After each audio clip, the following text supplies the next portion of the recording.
guys, welcome back to my channel. Today I'm going to be talking about my labor and delivery story and also about how it was, when we first brought Anthony home. But before I start talking about my labor and delivery story, I just kind of want to catch you guys up and tell you about, the complication that I had during my pregnancy and why I had to be put on bed rest.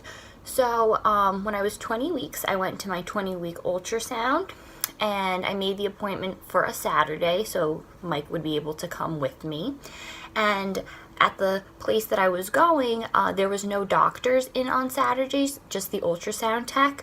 And usually, the ultrasound tech would take all the measurements and everything and then show it to the doctor, and then the doctor would come back in and discuss it with us. So anyway, we went to that ultrasound and they, measured everything, and that was actually also the day that we found out if we were having a boy or a girl, and we did our gender reveal party that night. I will do a video if you guys want about my gender reveal party. So anyway, so they did all the measurements. They measured, everything, all his organs, his limbs, and, she said everything with him looked fine. But the only concern that she was having was that my cervix was measuring very short. I don't even exactly know what that means, but pretty much like my cervix was like, they were worried that I would go into labor premature because my cervix was short. So she told me, since there was no doctor in that Saturday, that I would have to come back in on Monday just so they could recheck everything and so that the doctor could, take a better look. So I went back in on Monday and they measured me again, and from Saturday to Monday, I think I was measuring like 1.9 on Saturday, and then by Monday I was already measuring 1.7, so it was getting shorter, I guess. And the doctor, advised me that I needed to go on bed rest immediately. I couldn't go to work anymore, I couldn't go to school, and he also gave me progesterone. It wasn't a pill, but it was like a little oval silicone thing, and this might be too much information, but I had to, put it up there, and it kind of helped, I guess, keep my cervix from getting any shorter and preventing me from going into labor prematurely. So it did help because I made it all the way to 38 weeks, which was great because, if he had come early at like 21 weeks anywhere before 37 weeks, his lungs wouldn't be developed, and it would just, there'd be complications with him, and, that's definitely not what we wanted. So I definitely did stay on bed rest and took my progesterone every night to make sure that I was not going to go into labor early and that he would bake fully. And at first it was actually really nice being on bed rest because before I had gotten pregnant, I was so busy. I was going to school and working, so it was nice to kind of get a break and be able to just sit at home and sleep in and catch up on all my shows. But then after a while, I started to go a little stir crazy. So once I reached 38 weeks, they told me that I could stop the progesterone because, he was fully developed, and at that point he could come anytime he wanted. So I stopped that, and at that point I was so over being pregnant. My belly was so big, I couldn't even roll out of bed. I felt like a turtle that had landed on my back. Mike had to push me, give me a push so I could get out of bed. I had to pee every 2 seconds, so by the time I'd get out of bed, walk to the bathroom, come back into bed, I'd have to pee again. So that was super annoying. I also had this really bad pain in my pelvis. Every time I walked, it would hurt so bad. So I was just super uncomfortable. I couldn't sleep well at night because my belly was so big. So I was just over it and was so ready for him to come out. So the day was May 16th, and like I said, I was over being pregnant. So once the doctor gave me the okay that I could stop the progesterone, and if I went into labor that everything would be fine with Anthony, I googled ways to induce labor because like I said, I was ready to have him. I was done being pregnant, and this might be too much information once again, but I want to be open and honest with you guys and share everything. So one of the things that came up on Google was to have sex. So I told Mike, obviously my belly was really big at the time and he really wasn't into it, but I was like, listen, you don't have to enjoy this, but we have to do it because I am done being pregnant and I want this baby out ASAP. So that night we had sex, and surely enough, the next day, May 17th, I started having contractions. So my contractions started at around, I think, 7 o'clock at night, but they were I thought they were maybe like the Braxton Hicks contractions because I was having those, and they weren't very intense, or they were kind of sporadic too. And then when I was having dinner, they kind of started to come more consistently, so I started timing them. Every time I would have a contraction, Mike's mom had like a sheet of paper and she started writing down, how long they were lasting and how frequently they were coming. And then after I had dinner, I called my mom and I was like, listen, I'm having contractions. I think this might be the real deal, but I wasn't 100% sure. So my mom came over, to help and support. So it was me, Mike, his mom, and my mom, and we were all sitting in the living room. And I was pretty much laboring in the living room. At this point, the contractions they were 5 minutes apart. They weren't too bad. They just felt like really bad period cramps. I was still able to talk through them, and I was able to tolerate them. But I kind of, I had a feeling that it was go time. So I decided, I wanted to take a shower because if I'm going to give birth, I wanted to make sure my legs were shaved and I was clean and everything. So I went up to shower, and while I was in the shower, I continued to time them, and they were coming closer and closer together. I think they were about 3 to 2 minutes apart at this point, and they were getting a little bit more intense. I was still able to talk through them and tolerate them, but definitely started, to feel it. And then once I came out of the shower, I went back downstairs, and at this point, my contractions were really bad. I could not talk through them, and it's like the weirdest thing when you have a contraction because you literally don't know what to do with yourself. Like, I did not know what to do. I didn't know, like, what position, to be in, what was more comfortable. So I was squatting and I was laying. I was just like everywhere because I just couldn't get comfortable. I was having a lot of back pain as well.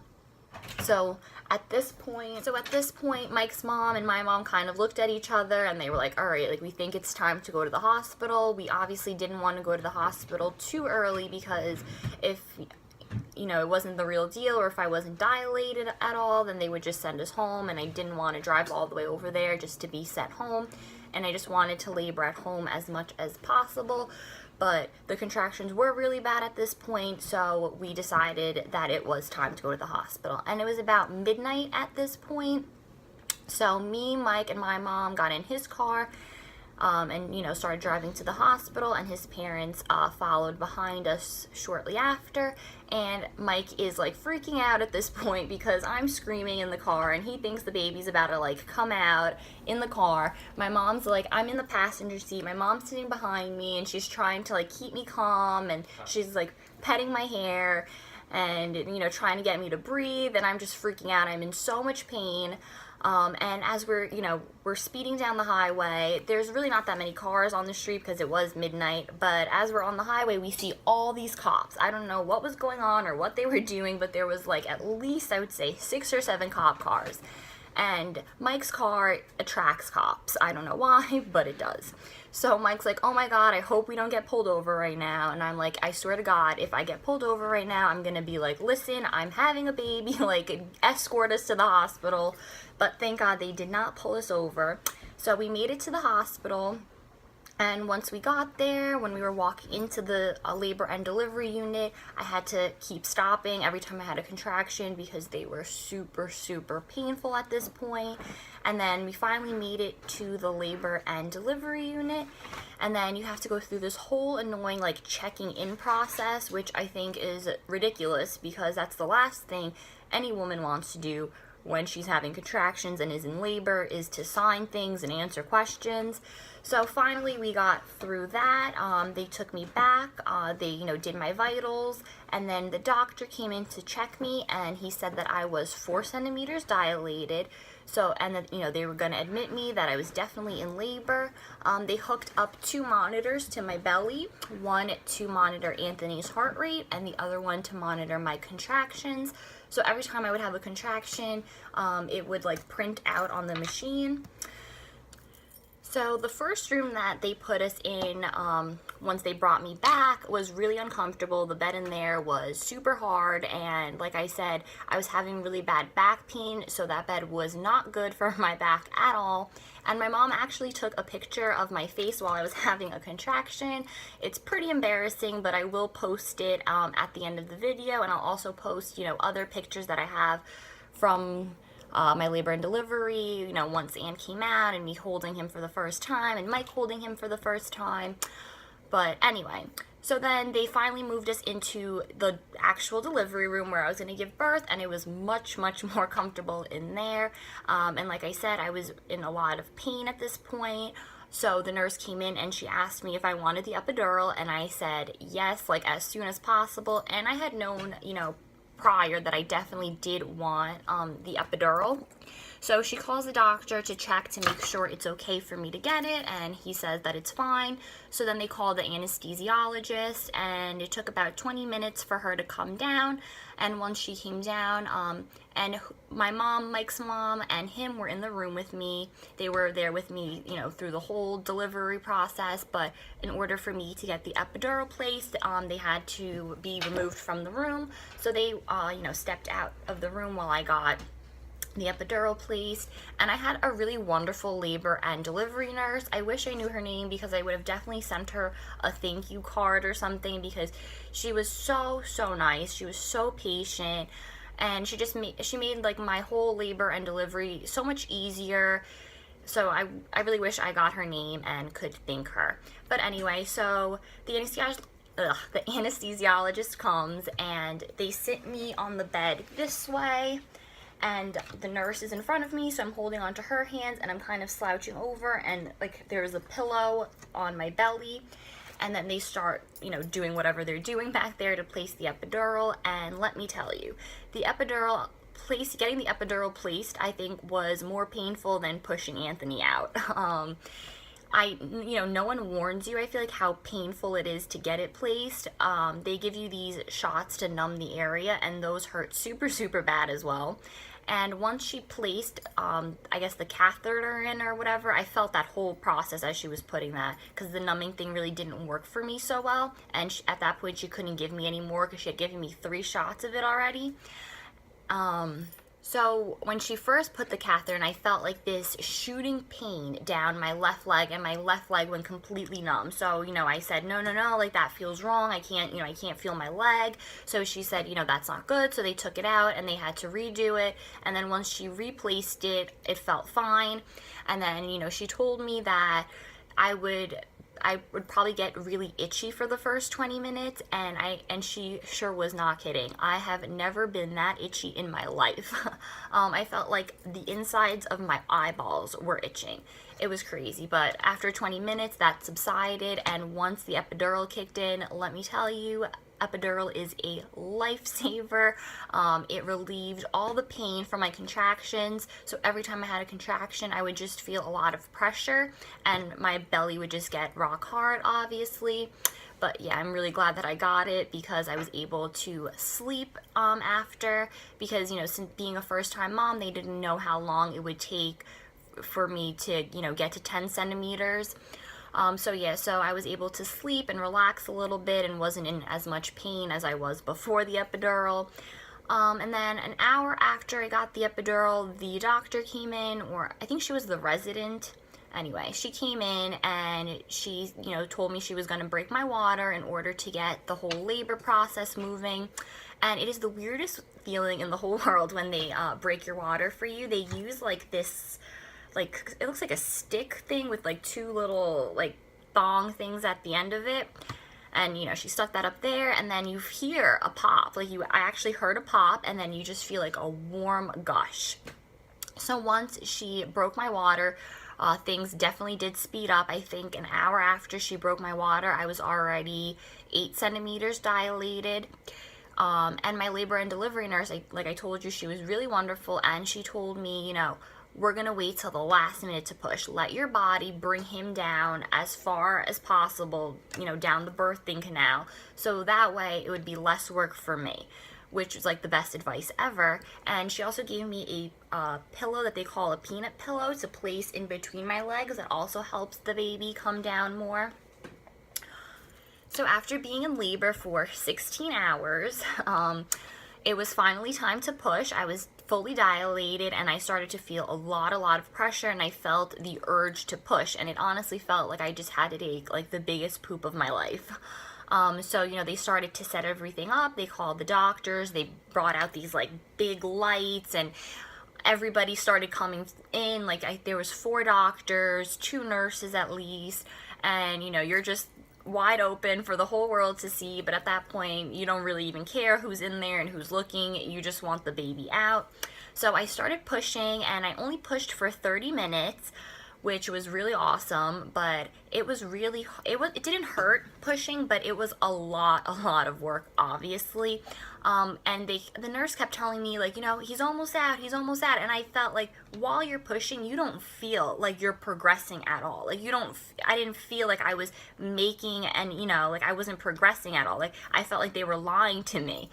But yeah, after 30 minutes of pushing, Anthony was finally born. He was born at 11:10 a.m. And when he came out with all his like fingers and toes spread like this, and he had like this look on his face like, what just happened? So I'm sure it was a traumatizing experience for him as well. And then, you know, Mike cut the umbilical cord, and then they placed him right on my chest, and let me tell you, it is the most surreal feeling in the whole world to have your baby placed on your chest for the first time. You know, you wait 9 months, and you just think about what they're gonna be like, who they're gonna look like, what his little face is gonna look like. So to finally have that moment, it was amazing. I just started bawling. So yeah, so as I was holding him for the first time, I was an emotional mess. I couldn't stop crying. The nurse even asked me, like, are you okay? And I was like, yes, like these are just happy tears. You know, my mom was bawling, Mike's mom was crying. We were all a mess, we were all crying. And then, you know, they started to stitch me up, because they did have to cut me actually, because I started to tear. And you know, while I was tearing, they said, oh, we're going to have to cut her. Like the doctors were discussing amongst themselves, and I obviously heard, and even though like I couldn't feel anything down there because of the epidural, hearing them say that they were going to cut me like freaked me out. So I started screaming, but when they cut me, I did not feel a thing. So, you know, after I was holding Anne on my chest, they stitched me up. Once they were done stitching me up and everything, they took Anthony and they went to weigh him, and he weighed 6 pounds and 11 ounces when he was born. I still have the little hat. I'll show you guys. This is the first little hat that they put on him, like right after he came out of me, before they even gave him a bath or anything. And my mom actually stole this hat because I don't really think you're supposed to keep it. But whatever. There's still actually blood on it, and it's kind of gross, but it's a good thing to keep, because it is the first little hat he ever wore. And I kept all our hospital bands, me, Mike's, and Anthony's. I actually made a whole scrapbook for Anthony. I can share that with you guys, maybe in a different video, because it's kind of big. So anyway, so then Mike held him for the very first time, and it was so crazy to see him, you know, hold our baby for the first time. That made me pretty emotional as well. And then our moms held him, and then after a little while, once they gave him a bath and cleaned him up, they let Mike's dad, his sisters, and his grandma, who were in the waiting room, come in to meet Anthony.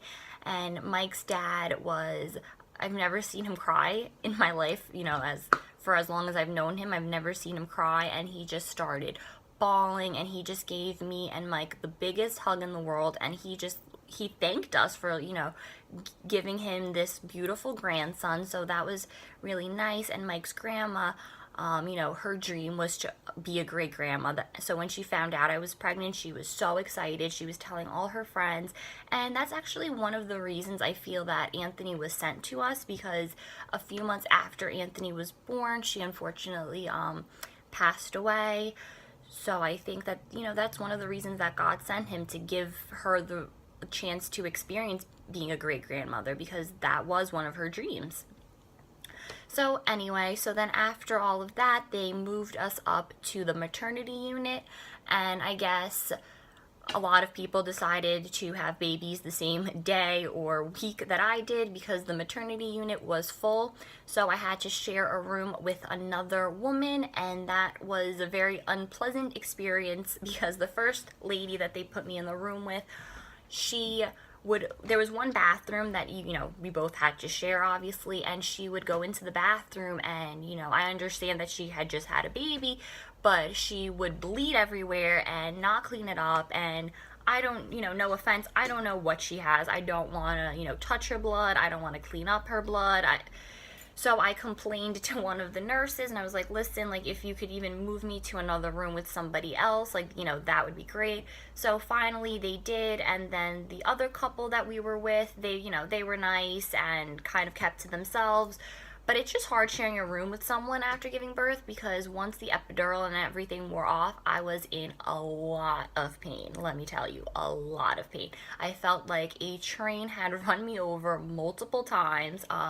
Everything was sore. Even when I went to brush my teeth, because I was holding on to my legs like this while I was pushing, my arm was so sore. I couldn't even like lift it to brush my teeth. It would hurt so bad. It was painful to walk, and I think I walked funny for like 4 weeks after giving birth. And they give you like numbing creams and stuff to help you, and it kind of helps. They also give you this thing that's called an egg carton to sit on that makes it a little bit more comfortable. But yeah, in my personal opinion, I think that the recovery after labor was a lot more painful than the actual labor, and I feel like it's something that nobody warned me about while I was pregnant. Everybody always talked about, how labor is and how the delivery is, but nobody talks about postpartum, and it is really hard. Sorry guys, Mike came in because he bought me a nice coffee. He's such a good hubby. So yeah, anyway, I feel like people don't talk about, recovery after labor. And I feel like it took me about 4 weeks to finally feel normal and not have pain down there. But yeah, so I had Anthony on a Wednesday, and we stayed in the hospital for 3 days. So we were discharged on Friday. So we were discharged on Friday, and Mike's parents bought like a big stork sign to put outside the house on the front lawn welcoming Anthony, so that was super cute, and I have pictures of that too that I'll add to the end of this video. So once we got home, that's when, real life hit, because when you're in the hospital, you're kind of, you're on cloud nine, you're just so happy about having your baby, you have like so many visitors in and out, and you just don't really realize until once you get home and you're like, oh my God, like I actually have to take care of this baby, like this is my responsibility. So once we got home, I went up to shower, and obviously I was really emotional because I had just given birth and my hormones were all out of whack. But that's when it really hit me, and I just started bawling in the shower because, I was obviously happy and so excited that he was here, but also at the same time, I was petrified. I was so scared, and I just couldn't believe that somebody was trusting me with this little human, that depends on you for every little thing. And it's just scary because you just love them so much instantly. I can't even describe it. Like, the love that you feel for them is just so great that you want to do everything in your power to take care of them to the best of your ability, and that really just puts such a pressure on you. And I even till this day, I always, I still question everything that I do with him. Am I doing this right? Am I doing that right? Am I a good mom? So it's a lot of pressure. So in the beginning, it's really hard when, you first bring your newborn baby home, just because they're still trying to get used to you and you're getting used to them, and you're just trying to get into this routine. And I just, especially being a first-time mom, thank God that we had so much help from Mike's family and my family. Everybody helped out so much because I definitely could not do it alone, and I definitely needed advice because, like I said, I was still learning everything about him. I, had helped my mom with my little sister, but it's so different when it's your own baby. And after giving birth to him, I was extremely emotional. Like I said, my hormones were probably all out of whack, and I was sleep deprived because he really did not sleep much at all in the beginning. And the first night that we brought him home, I was so scared to put him in his bassinet because I was like so worried, like that a blanket would go over his head, and he would keep rolling over to like the edge of the bassinet, and I would be scared that he would like suffocate. So that the first night home, I literally stayed up all night, even when he was sleeping, and I just watched him because I wanted to make sure he was okay and that he was still breathing.